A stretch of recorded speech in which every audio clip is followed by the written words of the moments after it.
In this video, I'll demonstrate the process of using AppMap to record the behavior of a running application. One way of generating app maps for specific behaviors in your application is to record what's happening on the back end while you use your application's UI or API. Before you begin, you'll need to have the AppMap agent installed for your project. It's easy to tell if AppMap is installed for a Ruby project because there will be an AppMap gem in the gem file and an appmap.yml config file in the root folder.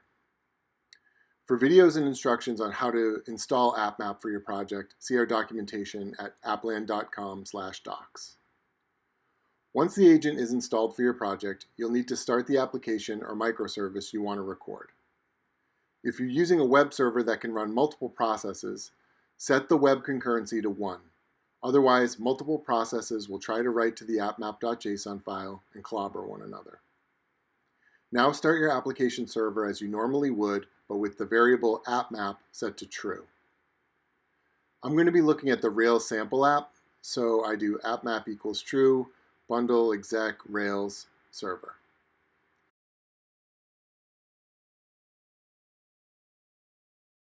Now that the server is running, it's time to start the recording. Open a terminal window in the root of your project. If you're using VS Code on a Mac, add VS Code to your path so that AppMap knows where to store and open the AppMap files once they're created. Then run npx at appland/appmaprecord to start the recordings. AppMap will guide you through a series of questions to find where the application server you want to record is running. Tell AppMap where your app is running, on which port to listen. If your app has a special base URL, you can enter it here. Otherwise, just hit enter to accept the default.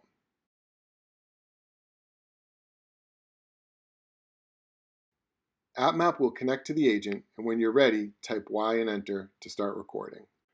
Once the recording is running, go to your app and replicate the behavior you want to know more about. In this case, I'm looking at the Rails sample app, which is a Twitter clone, and I want to find out why no login is required to see a user page, since login is required to see a list of users. Learning about this issue starts by seeing what happens on the back end when a logged out user attempts to view the list of users. Now that I have that behavior captured, I can stop the recording.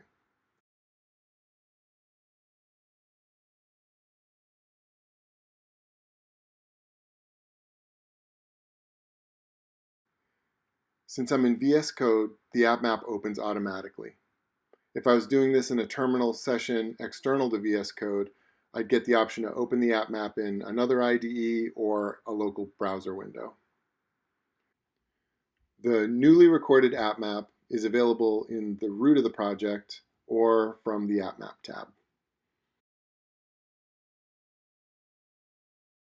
I can see here that my request called a bunch of dependencies. And my next step would be to create an app map of what happens when a logged out user views an individual user page and compare what's happening in the two app maps. If you want to go deeper on this particular use case, there's a full video on using app maps to debug the Rails sample application on appland.com, along with more video content, links to our Discord, and open source tools. Follow us at Twitter at Land of Apps. Thanks for watching.